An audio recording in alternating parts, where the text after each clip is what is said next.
Anda kembali bersama kami di Metro Siang dan kita masuk dalam segmen Kilas Siang. Pemirsa, ada beberapa informasi khas Kilas Siang. Yang pertama, video aksi kekerasan saat orientasi komunitas pencinta alam di Kota Bitung, Sulawesi Utara viral di media sosial. Para korban mengaku diancam oleh seniornya agar tutup mulut. Para siswa kelas 12 di salah satu SMA Kota Bitung telah dianiaya oleh seniornya saat mengikuti kegiatan orientasi komunitas pencinta alam Himpasus di Gunung Dua Sudara, Kota Bitung. Aksi kekerasan fisik yang diduga dilakukan oleh sekitar 20 orang anggota senior komunitas pencinta alam Himpasus kemudian viral. Korban mengaku awalnya takut untuk menceritakan perihal kekerasan yang dialaminya saat kegiatan orientasi tersebut karena diancam oleh seniornya untuk tidak bercerita. Kejadian ini akhirnya terbongkar saat ibu korban memeriksa handphone dan menemukan video aksi kekerasan tersebut dibagikan di grup WhatsApp komunitas. Kasus ini kini sudah dilaporkan dan sementara ditangani oleh Satreskrim Polres Bitung. Keluarga dan kuasa hukum korban meminta agar kasus ini diproses berdasarkan ketentuan hukum yang berlaku.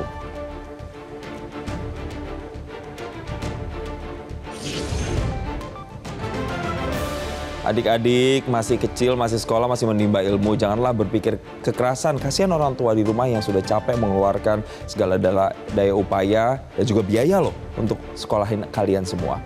Dan pemirsa, kita ke informasi kelas yang berikutnya. Pemerintah Indonesia resmi menerima lebih dari 20.000 fosil temuan Eugene Dubois dari Belanda. Menteri Kebudayaan Fadlizon menyebut pengembalian ini sebagai momen bersejarah bertepatan dengan 80 tahun Indonesia merdeka. Menteri Kebudayaan Fadlizon menjelaskan Eugene Dubois adalah tokoh yang menemukan fosil Pithecanthropus erectus atau Javaman di Trinidad, Jawa Timur pada akhir tahun 1880. Fakta sejarah ini menunjukkan begitu pentingnya penemuan Eugene Dubois di Indonesia kala itu. Repatriasi atau pengembalian koleksi Dubois ini merupakan bagian dari diplomasi panjang sejak awal masa kemerdekaan. Pengembalian fosil ini tidak lepas dari arahan Presiden Prabowo Subianto yang mendorong repatriasi benda-benda bersejarah milik Indonesia. Saat ini Menteri Kebudayaan Belanda telah secara resmi menyerahkan koleksi tersebut ke Indonesia, meskipun proses pengembalian fosil secara fisik ke Indonesia masih terus dilakukan. Kementerian Kebudayaan memastikan fosil yang telah direpatriasi akan disimpan di Museum Nasional dan akan mendapatkan perawatan khusus.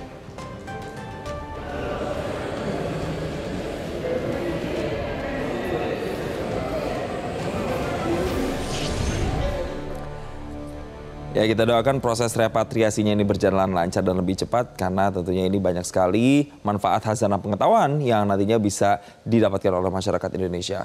Dan berikutnya pemirsa, kita ke kelas yang berikutnya ada band legendaris Foo Fighters yang akhirnya kembali menggelar konser di Jakarta setelah 30 tahun.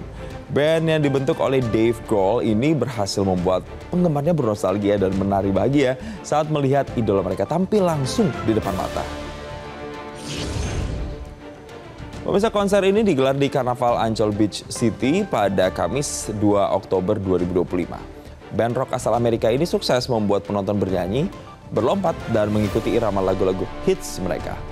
Berbeda dengan penampilan mereka sebelumnya di Jakarta yang hanya membawakan belasan lagu, kali ini Foo Fighters hadir lebih maksimal dengan membawakan puluhan lagu. Penampilan ini menjadi bentuk penghargaan kepada penggemar setia mereka di Indonesia yang telah menanti kedatangan mereka kembali ke Indonesia sejak 30 tahun lalu. Penonton yang hadir pun berasal dari berbagai kalangan, mulai dari anak muda hingga orang dewasa yang berkumpul dalam satu energi besar untuk menyaksikan kembali Foo Fighters di Jakarta.